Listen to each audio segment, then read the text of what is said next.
Today we're going to show you how to set up your scene. You want to start first by opening a 3-window workspace with perspective, a work camera, and graph editor open. This way you can compare and relate changes you make in each of those windows. It will help you make connection between the curves in the graph editor and the movement of your character. So we'll go ahead over here to the left to select perspective, graph, and hypergraph. So now we'll have our perspective window open, graph editor, and the hypergraph, which are going to change into a camera. So we'll go ahead and create a camera. We'll first go up to the top left to create, cameras, and camera. And now we'll go ahead and just name your camera. I'm going to name it main shot. Then we'll go over here to panels, perspective, main shot.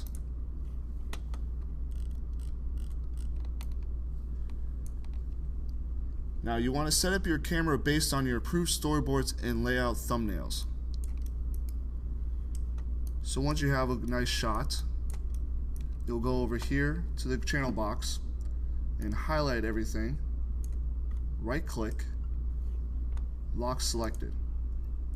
That way while you're animating you won't accidentally move your camera at all. Now if you want to move your camera another time, you can go ahead and highlight everything again, right click, unselected, and now we have free roam to move your camera again.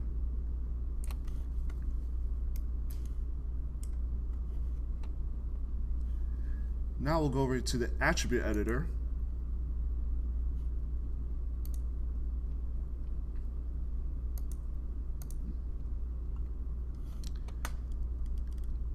And here you'll have display options. Now we're going to want to have our resolution on, our display gate mask. We'll have the gate mask opacity all the way to 1, and our color to black. We're also going to want our safe action on and safe title. You can also find all these here in View, Camera Settings.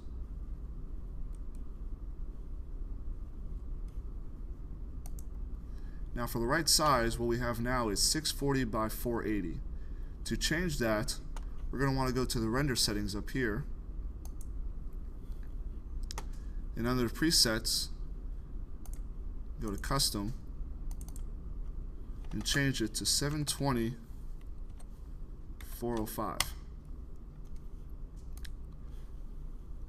Now for some reason at times if your black bar isn't showing, you can always go back to the view, camera settings, and just click film gate so we get the black bar back,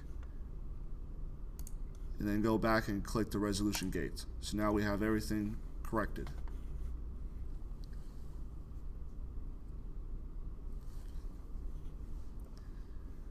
Next, we'll go ahead and go to your settings and preferences, which is located in Window, Settings and Preferences, Preferences. Another quick way to get in there as well is down here on the left or right, and click Preferences. Now, first we'll go ahead and go to the animation part in Settings, and we want to make sure our default out tangent is in stepped, which here it is, but sometimes you might see it as clamped or any of the others. Go ahead and make sure it's in stepped, so that way for when you keyframe, it'll be all in stepped. We'll now go to the time slider and check the update view and change it from active to all. So that way when you're playing your animation, you'll see in all your windows it'll be playing. And we're going to want to change the playback speed from play every frame to real time 24 frames per second. Now we'll go to the undo section and make sure it's from finite to infinite. That way you can hit Control Z as many times as you need. And we'll hit save. And now we need to go to our Playblast options, which will be located on your time slider.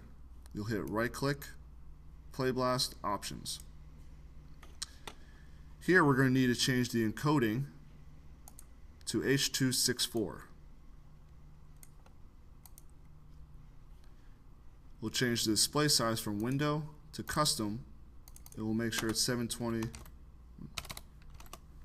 by 405. And we'll have the scale all the way to 1.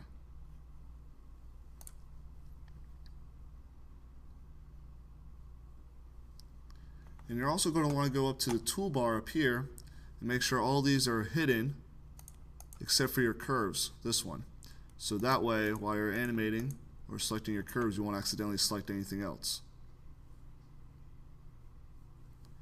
And that will do it for setting up your scene. Thank you.